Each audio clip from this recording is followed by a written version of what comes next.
ब्याह।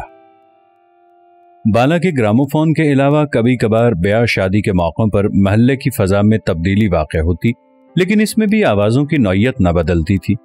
ढोलक तो बजती थी और ढोलक की ज़रब में जवान लड़की की मुज़तरब उंगलियों की तड़प भी गूंजती, लेकिन गाने ज़्यादातर बूढ़ियां ही गाती और उनकी धुनें इस किस्म की होती कि वो गाने मालूम ही ना होते थे। उन्हें सुनकर महसूस होता जैसे बहुत सी चमगादड़ें भयानक आवाज में चीख रही हों, जैसे किसी की मौत पर कोई बैन कर रहा हो। धीमी आवाज में लंबे सुर गूंजते और महल्ले की फजा को और भी तारीक कर देते। अगर कोई नौजवान लड़की कोई गीत गाने की कोशिश करती तो उसकी आवाज इस कदर बेगानी सुनाई देती थी कि वो जल्द ही शर्मा कर या घबरा कर इस नाकाम कोशिश को छोड़ देती और बूढ़ियां अपनी अजमत को असर नौ महसूस करके फिर से लंबी उदास सुरों में रोने लगती। लेकिन इन सब बातों के बावजूद शादी के मौके पर कुछ न कुछ तब्दीली जरूर वक़ू पजीर होती। नानक चंदी दीवारों की स्याही घुलकर साफ हो जाती, खिड़कियों में सुर्ख दुपट्टे लहराते और अलीपुर का बैंड बाजा कच्ची हवेली में नगमे बजाता। उस रोज महल्ले के लड़के बूढ़ी गिदों के मनहूस साए को अपने सरों पर महसूस न करते। गैस की रोशनी में लड़कों के रेशमी रूमाल लहराते, स्याह बूदे चमकते, जेबों से प्रेम संदेश किताबें बाहर निकल आती। लड़कों की निगाहें खिड़कियों के इर्द गिर्द नाकाम मंडलाती, लेकिन ये सब बातें बेकार थीं, क्योंकि महल्ले की लड़कियों की मजाल न थी कि वो खिड़कियों या दरवाजों में आ खड़ी हों। लड़के कुछ देने, कुछ लेने, कुछ कहने के बहाने ब्याह वाले घर में जा दाखिल होते, तारीक डेवढ़ियों में छुपकर इंतजार करते, भीड़ में रास्ता बनाने के बहाने अंधेरे में चुटकियां भरने की कोशिश करते। इस अफरा तफरी में चूड़ियां खनकती, मेहंदी वाले हाथ कपड़ों में लिपट जाते, जिस्म सिमटते, हाय मैं मर गई की नहीफ आवाजें सुनाई देती, लेकिन इन मामूली मगर दिलचस्प बातों के सिवा कुछ भी ना होता। ब्याह शादी के मौके पर एली के लिए घर जाना मुश्किल हो जाता था। जब वो अपनी अंधेरी ड्योढ़ी में पहुंचता तो एक धुंधली सी शक्ल ड्योढ़ी के किसी कोने से निकल आती। घबराकर वो रुक जाता और धुंधली शक्ल घूमकर उसका रास्ता रोक लेती। कौन है? वो चिल्लाता। भद्दी सी हंसी सुनाई देती। डर गए? नजीरा की आवाज आती और वो मुड़कर ड्योढ़ी से बाहर निकल जाता और अर्जुमंद को ढूंढ निकालता। हेलो, एली है? अर्जुमंद चिल्लाता। सरासर बेमानी है एली, बारात वाले घर जाना बेमानी है।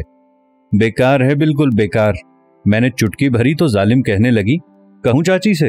हाथ जोड़कर जान छुड़ाई, फिर मुस्कुराने से भी बाज नहीं आती। अगर वाकई मक्के से हज करके आई हैं ये लड़कियां तो फिर देखकर मुस्कुराती क्यों हैं? और मुस्कुराहट भी खालिस डिस्पेंसरी वाली। और चुटकी भरो तो चाची से कह दूंगी। ला हौला वला कुव्वत। चलो कप और कैब की तरफ चलें, महल्ले से बात बनती है। आज बांसुरी पर एक धुन सीख कर आया हूं। वाह क्या धुन है, बस समझ लो कच्चा धागा है जिससे सरकार बंधी आएगी। आओ सुनाऊं तुम्हें।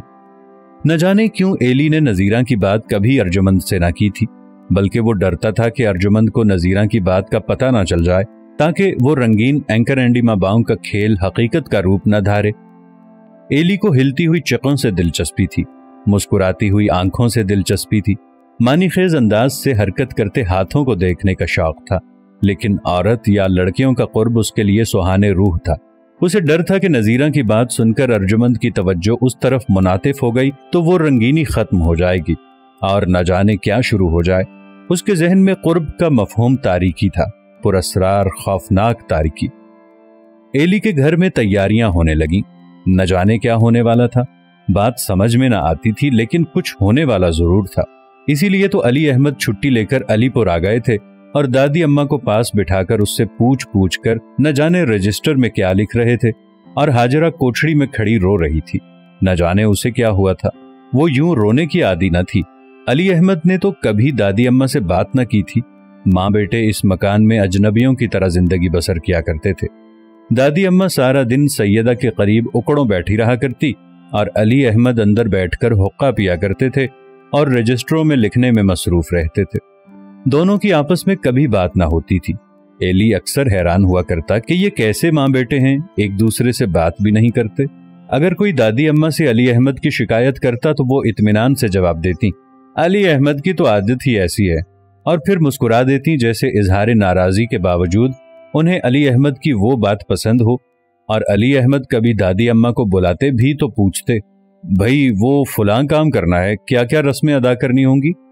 इसके सिवा उन्होंने कभी दादी अम्मा को ना बुलाया था। अंदर दादी अम्मा कपड़ों और जेवर की बात कर रही थी। न जाने किसके कपड़ों और जेवर की बात हो रही थी, लेकिन अम्मा उनकी बात सुन सुनकर रो क्यों रही थी? कपड़े और जेवर की बात पर रोने का क्या मतलब? फिर इत्तेफाक से सईदा आ गई और अम्मा फूट पड़ी। लो, लड़की की किस्मत ही फूट गई। मैं तो जानती ही थी वो अपने रिश्तेदारों के घर मेरी बच्ची फेंक देगा। सो वही हुआ, मेरी बच्ची को फेरोज के बेटे अजमल के पल्ले बांध रहे हैं। हाय, मेरी तो किस्मत ही फूट गई।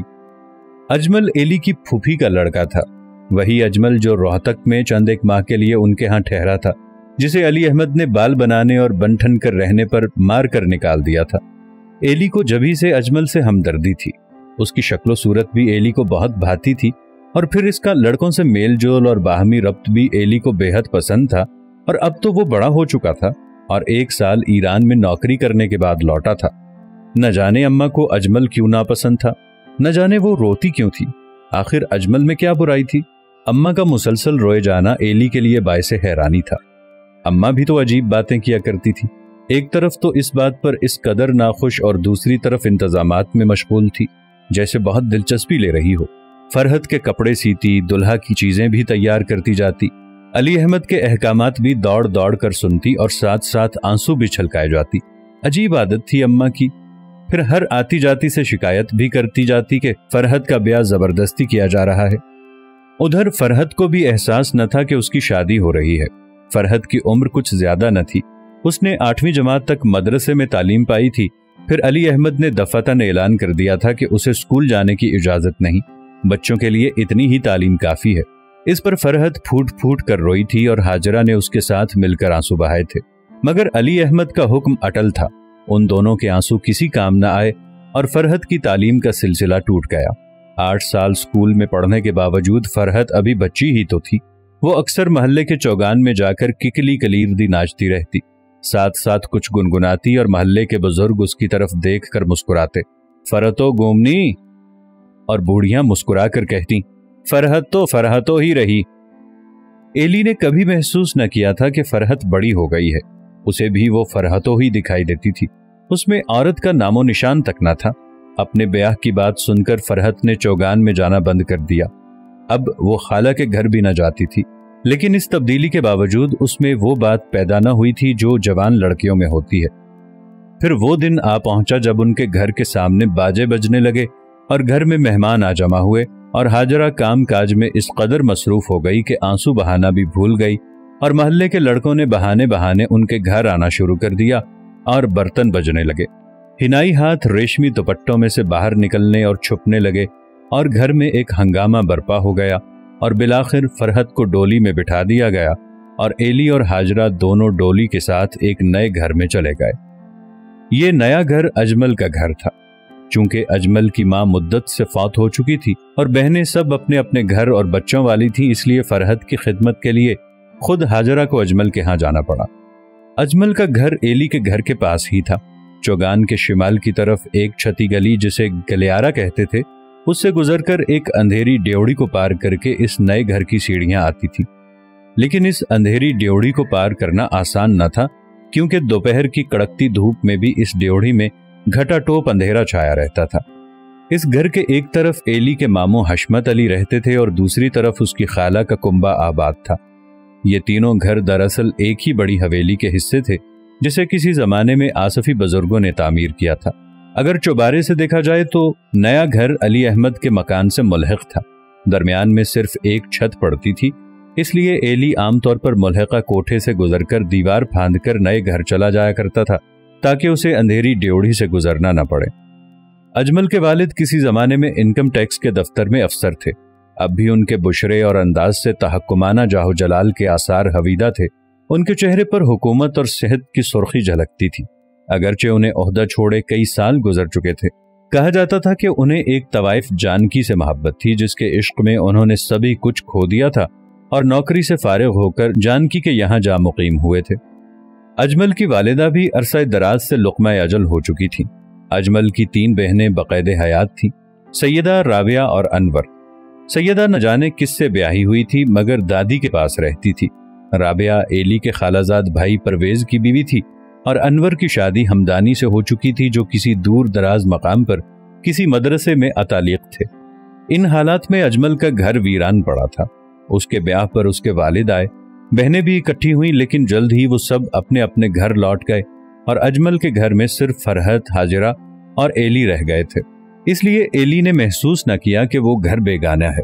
अक्सर वो वालिदा के साथ वहीं रहता, राबिया से बातें करता रहता या पड़ोस में रफीक के घर चला जाता, और या दूसरी तरफ परवेज के वालिद मोहसिन अली के पास जा बैठता। आओ एली आओ, मोहसिन उसे देखकर चिल्लाते। कहो अली अहमद कैसे हैं, कोई नई शादी करने की तो नहीं सोच रहे? और वो हंसने लगते। एली को मोहसिन अली बेहद पसंद थे। उनकी बातों से सच्चाई और खुलूस टपकता था। बुजुर्ग होने के बावजूद उनमें तसन्नो नाम को न था। मोहसिन अली के मकान से मुल्हक दालान में पहली मर्तबा उसकी मुलाकात शरीफ से हुई।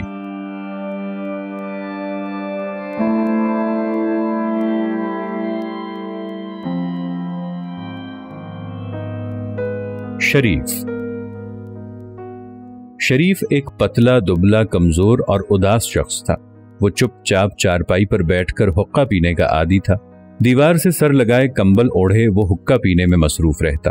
उसकी आंखें न जाने कहां लगी रहती थी, जैसे कहीं लगी हों, और वो खला को हसरत भरी निगाहों से घूरता रहता।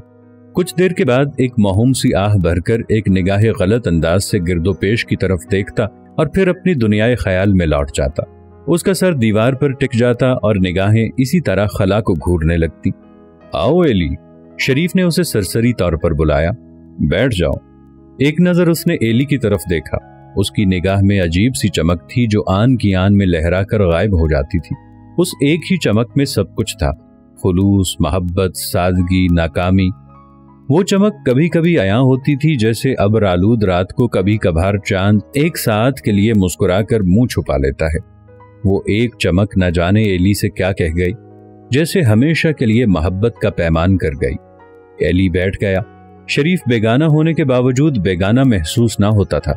ऐसे महसूस हो रहा था उसे जैसे वो शरीफ से मुद्दतों से वाकिफ हो, जैसे वो दोनों पुराने दोस्त हों। एली, शरीफ ने आह भरी, क्या वो डायन अभी तक जीती है? बता। उसके होंठों पर जहर खंद था। डायन? एली ने हैरानी से दोहराया। हाँ, वो बुढ़िया, तुम्हारी दादी, शरीफ ने कहा। एली को यह बात सख्त नागवार गुजरी। क्या वो डायन कभी ना मरेगी? क्या वो इसी तरह दूसरों की जिंदगी तबाह करती रहेगी? शरीफ के चेहरे से हसरत और बर्बादी टपकती थी। एली के दिल में शरीफ के लिए जज्बा हमदर्दी उभर आया। उसने अनजाने में महसूस किया कि शरीफ मजलूम था, उस पर जुल्म तोड़े गए थे। न जाने लोग दादी अम्मा को डायन क्यों कहा करते थे, न जाने सफदर उसके सीने में पटाखे क्यों फेंका करता था, और मोहल्ले के तमाम लड़के उससे खाइफ क्यों थे। ये तो एक हकीकत थी कि वो बच्चों का शोर सुनकर खिड़की में आ बैठती और उन्हें जाड़ झपाड़ किया करती, लेकिन सिर्फ इस बात पर उसे डायन कहना तो रवा न था। वो उसके किरदार के दूसरे पहलू से क्यों वाकिफ न थे? उन्हें उसकी बनावटी तेवरी के नीचे दबी दबी मुस्कुराहट क्यों न दिखाई देती थी? एली के लिए वो बूढ़ी डायन घर के फैले हुए सहरा में वाहिद नखलिस्तान थी। मोहब्बत का छोटा सा ढका हुआ चश्मा जो शोर मचाकर अपने वजूद के ऐलान करने का आदी न था, बल्कि चुपचाप बेआवाज बहे जाता था। नहीं नहीं, वो नहीं मरेगी। शरीफ ने यास भरी निगाह एली पर डाली। अभी उसे न जाने किन किन के दरमियान दीवार बनना है।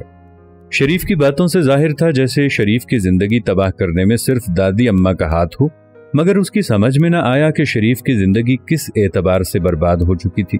उसने सिर्फ ये महसूस किया कि शरीफ उस चीनी की प्याली की मानंद था जिसमें बाल आ चुका हो। पहली ही निशिस्त में एली शरीफ का दोस्त बन गया। उसने महसूस किया कि वो शरीफ का राजदान है, अगरचे उसे शरीफ के राज के मुताल्लिक कुछ मालूम न था। शरीफ सईदा का देवर था और जब कभी अलीपुर आता तो वो सईदा के यहाँ ठहरता। खेलो तफरी की इस महफिल में जो अक्सर सईदा के यहाँ लगती थी, शरीफ की मौजूदगी अजीब सी लगती, जैसे तरबिया राग में बेबरजत सुर लगा हो। एक बात बाहर तौर वाज़े थी कि शरीफ इश्क का मारा हुआ था। एली को इश्क के मफहूम से पूरे तौर पर वाकफियत न थी। इश्क भी अजीब चीज है, एली सोचता, जो शरीफ की आंखों से हुज़्न व मलाल बनकर झलकता है, सफदर की आंखों से रंग के छींटे बनकर उड़ता है और अर्जुमंद की आंखों में शरारत बनकर कौंधता है। आखिर ये चीज क्या है? फिर अहाते की बंद खिड़की से दादी अम्मा की आवाज गूंजती, है आज तुमने ये क्या महफिल लगा रखी है? और शरीफ सर्द आह भरकर कहता, वो गिद्ध बोली, चिल्ला रही है, इसे जिंदगी भरी आवाजें अच्छी नहीं लगती, इसे वीराना पसंद है। इस पर हाजिरा खुद खिड़की खोलकर कहती, सईदा ने आज मौलूद शरीफ करवाया है। ये सुनकर दादी अम्मा बुड़बुड़ाती हुई चली जाती।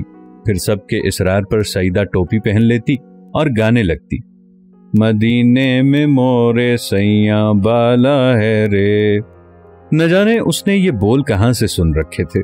एली को उसका गाना बहुत अच्छा लगता था। वो चुपचाप बैठकर बगौर सुनने में मुनहमिक रहता, मगर बार बार उसकी तवज्जो शरीफ की तरफ मुनातिफ हो जाती, जो चारपाई पर बैठा हुक्का थामे बार बार आहें भरता, करवटें बदलता और महरूम निगाहों से छत की तरफ देखे जाता।